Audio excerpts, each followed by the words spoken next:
여러분 안녕하십니까? 포항 MBC 뉴스입니다. 오늘 0시 기준 경북의 코로나19 신규 확진자가 4명으로 나흘째 한 자릿수의 안정세를 보이고 있습니다. 시군별로는 영천 2명, 포항 1명, 구미 1명입니다. 영천 2명은 지역 확진자의 접촉자이고 포항 1명은 감염 경로를 알 수 없어 역학조사 중입니다. 경주시도 백신 접종을 완료했거나 1차 접종 후 14일이 지난 어르신을 대상으로 경로당 625개소의 운영을 오늘부터 재개합니다. 이번 결정은 만 60세부터 74세 고령층의 백신 사전 예약률이 81%에 달한 것이 크게 작용했습니다.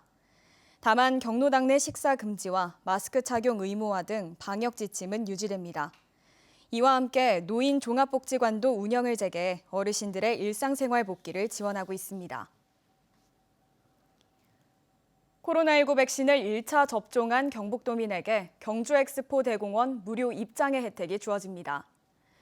문화엑스포 조직위는 매표소에서 백신 접종 자료를 제출하면 오는 21일부터 다음 달 30일까지 성인 기준 12,000원인 공원 입장권을 받지 않기로 했습니다.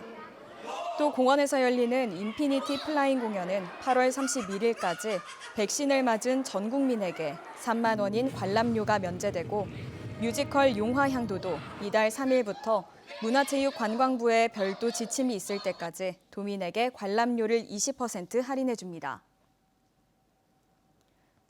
포항제철소에서 일하는 하청업체 소속 40대 여성 직원이 극단적 선택을 해 경찰이 수사에 나섰습니다. 포항 남부경찰서에 따르면 지난 10일 오후 4시쯤 포항시 남구의 한 주택에서 40대 여성 A씨가 심정지 상태로 발견됐습니다. A씨는 인근 병원으로 옮겨져 치료를 받던 중 다음 날인 11일 숨졌습니다. A씨는 회사 간부들로부터 직장 내 괴롭힘과 성희롱을 당했다는 유서를 남긴 것으로 알려졌습니다. 한편 경찰은 회사 관계자들을 상대로 정확한 사실관계를 조사하고 있습니다. 2023년 하반기에 울릉 포항 항로에 대형 여객선이 취항할 전망입니다. 울릉군과 대저건설은 지난 9일 실시 협약을 체결함에 따라 울릉군은 20년간 행정 재정 지원을 하고 대저건설은 신조 여객선을 건조해 운항하게 됩니다. 대저건설은 호주 등 복수의 조선소를 대상으로 협상을 한 뒤 오는 10월쯤 계약을 맺고 발주할 계획입니다.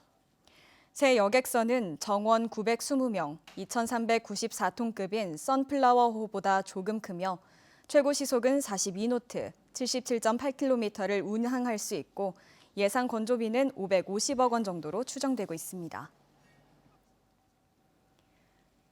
통계청은 산업활동을 하고 있는 기업체를 대상으로 오늘부터 다음 달 말까지 경제 총조사를 실시합니다.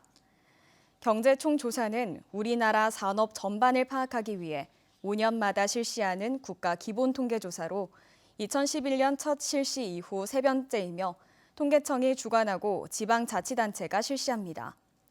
포항시와 경주시 등 지자체들은 투입되는 조사 요원에게는 사전에 코로나19 검사를 완료하며 비대면 인터넷 조사도 병행할 예정입니다. 한국도로공사는 경찰청과 함께 고속도로 교통법규 위반 행위를 집중 단속합니다. 드론 42대와 암행 순찰차 32대로 구성된 암행 단속팀은 과속 난폭 운전과 지정차로 위반 등을 단속하고 화물차 사고를 예방하기 위해 휴게소와 요금소에서 판 스프링 불법 설치와 안전판 훼손, 후미 등 불량 등도 집중 단속합니다. 도로공사는 고속도로 이용객들이 위반 차량을 발견하면 경찰청 스마트 국민제보 앱이나 행정안전부 안전신문고 앱으로도 신고할 수 있다고 밝혔습니다. 교통약자를 위한 이동 편의시설 이용률이 경상북도가 전국 최하위 수준입니다. 국토교통부에 따르면 경북의 경우 다른 지역으로 이동할 때 고속버스나 시외버스 이용률이 22.6%, 기차는 4.3%로 강원도와 함께 전국에서 가장 낮았습니다. 장애인과 임산부, 고령자 등 교통약자들을 위한 버스와 철도 같은 이동 편의시설 이용률은 전국 평균이 41.5%지만 경북은 26.9%에 그쳤습니다. 영덕군은 벼 병행충 피해를 최소화하고 농촌 노동력 부족을 덜기 위해 다음 달 1일부터 드론을 활용한 공동방제를 실시합니다. 방제 대상 병해충은 여름철에 빠르게 확산하는 도열병과 잎진무늬 마름병, 벼멸구, 홍명나방 등이며 장마 직후 2차 방제를 실시할 예정입니다. 영덕군 관계자는 방제 기간 동안 약품으로 인한 피해를 입지 않도록 가정집 창문 닫기 등을 당부했습니다. 이상으로 포항 MBC 뉴스를 마칩니다. 여러분 고맙습니다.